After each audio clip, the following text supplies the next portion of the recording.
Welcome back, everybody. This is an episode where I'm going to show you a new trick, a new idea that I figured out where I can cast out and fish for steelhead and spring king salmon at the same time. The steelhead both of them will hit either one of these gears, but one tends to hit the coon shrimp a little bit more than the other, and one tends to hit the plug a little bit more than the other. And so we're gonna see which hits which, but either way, I want to have something more aggressive to draw those fish in with the plug, and then have a coon shrimp and a spin and glow available for them when they get there if they don't wanna get in a fight with my plug. The problem is it tends to get tangled if you're trying to have a coon shrimp and a plug set up with two things on there at the same time. A coon shrimp and a plug, and you're gonna be able to take them, cast that coon shrimp out first, and then send that plug right on down to it. Go ahead and enjoy this video, and I'm gonna show you some great views of the new 6K drone that I've got, 7-mile distance, 16 times zoom.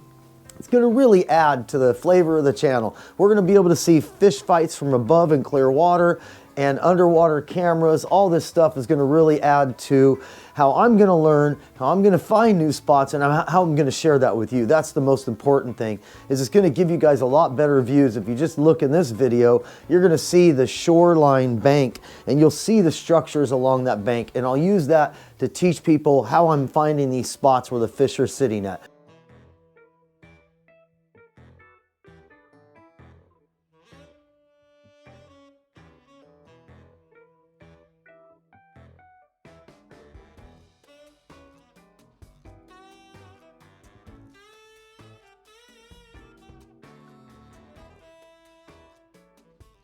Okay guys, so let's go ahead and tie one up where you can see it just a little bit better. I want you guys to get a really good idea of the length and everything like that. So I'm going to start at the bottom of this setup here. I showed you guys this swivel that I found, and we just take this swivel. It's pretty cool. I found these, and I can give you guys the part number if you want to order some or find some at one of the fishing stores. You can see closely that it's got some nice barrel swivels at the end, and this nice separator in here. It keeps it separated like you see in the video. So what I'm going to do is just start out with tying my main line. So on my rod, I take my main line and I just cut it off, and then I put a bead on my main line. Okay, you want to put a good sized bead on there, one that's big enough. Put the snap swivel on there like this and close it. It cannot fit through that hole. The bead cannot get through that snap swivel. Now this snap swivel is just to show you guys how to do this. I would prefer using a snap swivel that has the little hang up on the end right here. It's got a little hook, and it will keep it from bending out and coming open on a fish. I don't pull very hard on my fish, so I'm not worried about this snap swivel if I catch one. But if I have clients or friends, I'm going to put the snap swivel that interlocks on around the outside of this, just to help them fight that fish and not have it come loose on them, okay? So going from the bead in the main line here, the bead's going to come down to the barrel swivel. You're just going to have a barrel swivel tied on there. And then this is the section right here that, I don't know, you call it a dropper or call it a breaker or whatever it is, but it's a break in the line. And what this is going to do, keep the beads separated and your lure separated from each other that distance. So this is that's why I got this tape measure out. So from where this is going to be at, where this swivel is at right here, that's where this coon shrimp's going to be connected. So you're going to want to go to 0 on here, where that's at, and then go up to here. And on this one, I've got it at about 2 feet. Okay, so it's about 2 feet right there. So this middle piece is 2 feet. You want to make sure that when you make your leader for your plug, that when it's on here at this bead, it doesn't come down and hit this bead chain right here. So this is just shy of 2 feet from the top of this swivel all the way to the hook. So when I pull this out of the water, it's not going to get down here and wrap up and get all tangled up.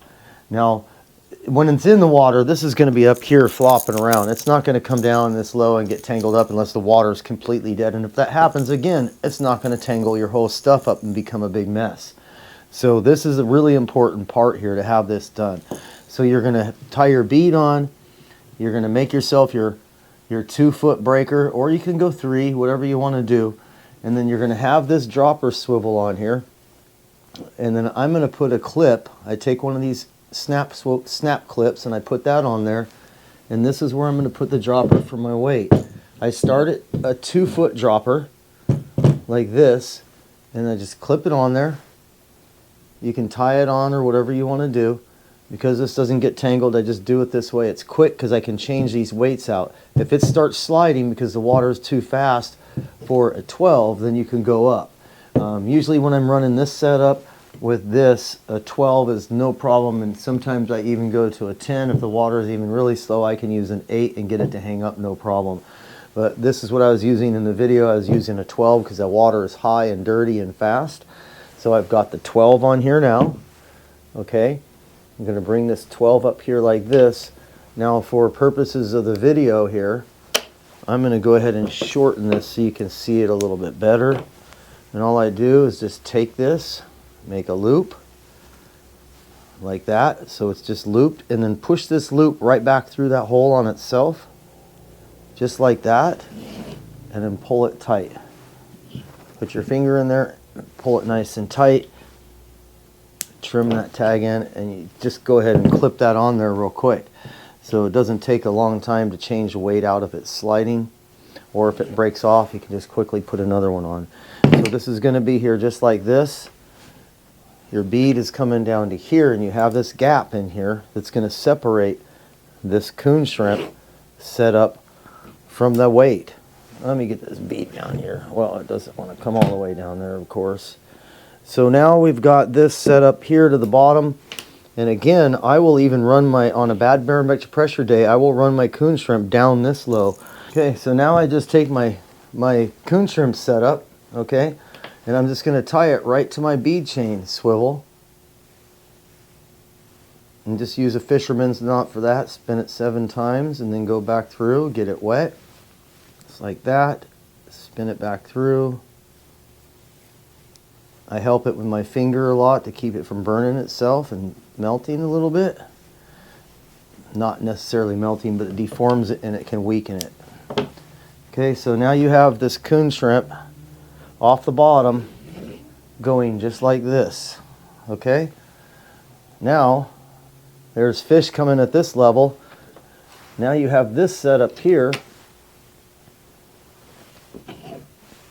and you potentially get another fish. And you've seen in the video how I cast this out just like this. It stays separated really well, no problem. And you get your rod down and grab your main line, and you clip this onto your main line like that.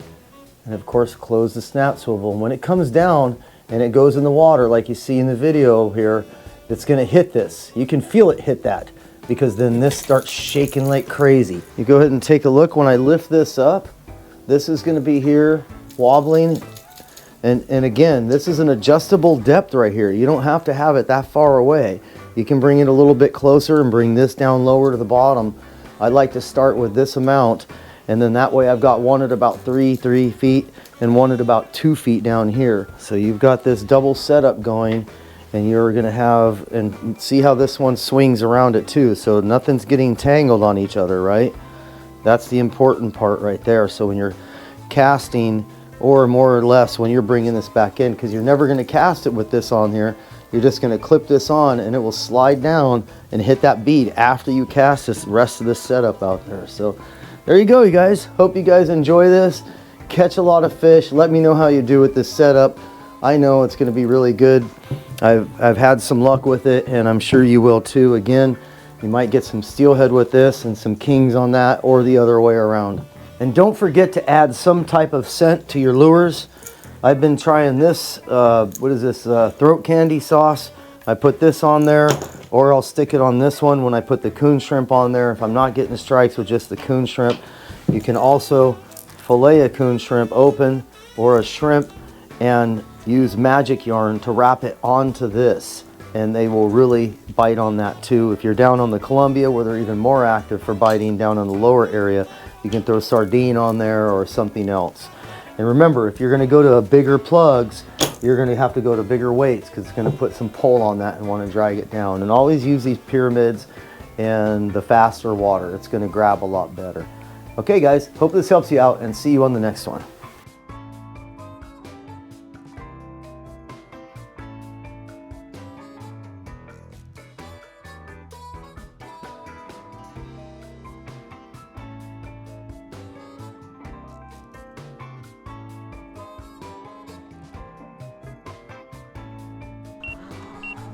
Oh, it goes up really fast. Goes down really fast. Oh, there it goes. Whoa, look at that. Holy crap.